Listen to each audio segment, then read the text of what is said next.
Hi guys, my name's Jenna, and today we're going to be going over our really simple dip dye tutorial for today's Crafternoon video. So first, you'll definitely need some gloves. Let's go over the other items you're going to need.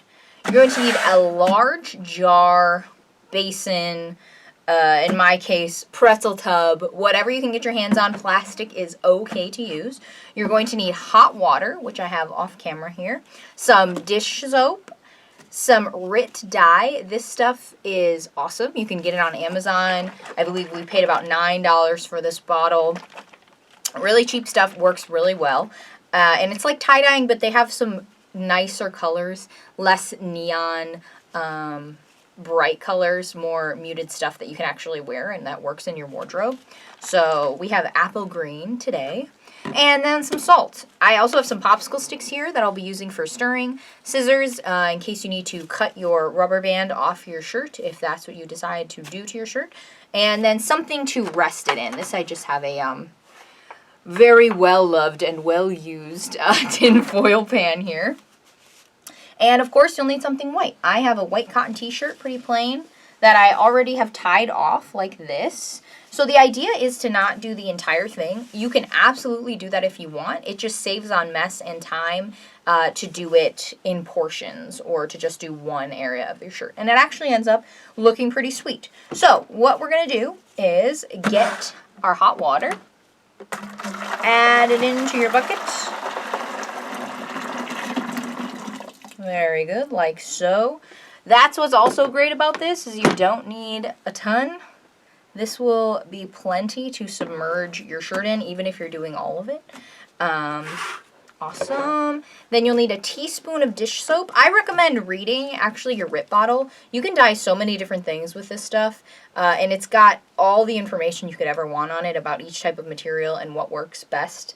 So, loves it. Don't forget to shake this. I've been shaking this before we started here. So I'm going to eyeball my teaspoon.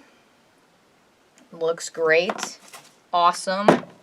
We're going to need 2 tablespoons of salt. Now, this is different than the instructions on here, the instructions for dip dyeing in 5 minutes that I found online. But if you want to go by this one, I say go by this one. Honestly, you can't really go wrong. RIT dye is such great stuff that you're going to end up with something neat no matter what. So we'll eyeball this one too. Sounds good. We loves it. Shake it up. We'll leave our tray right here. We're going to need that. Shake up your dye some more. Shake it up, shake it up, shake it up.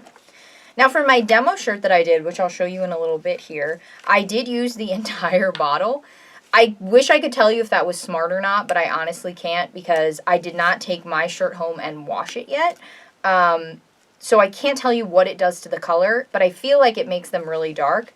So if you've done tie-dye before, you know that you do have to wash it on its own after it's been rinsed and dried.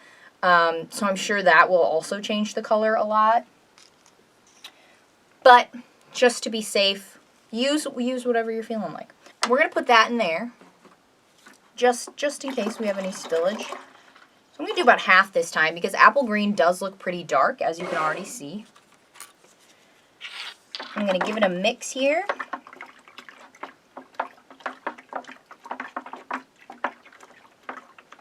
Make sure you mix it up real good. Perfect. Beautiful. And then I've got my shirt. So another thing that our bottle instructions say that my online instructions didn't include was that your shirt should be wet beforehand. So what I did last time, I did not wet my shirt and I just went for it. So I tied mine a lot in the middle to sort of give it an even cooler effect than my last one, which I also tied in the middle. Just go ahead and dunk it in. You can't really see because our tub is fogged up here. But if you could, let me wipe away some of this. There it is. And you're just going to let it sit. 5 minutes. You can wash it around in there.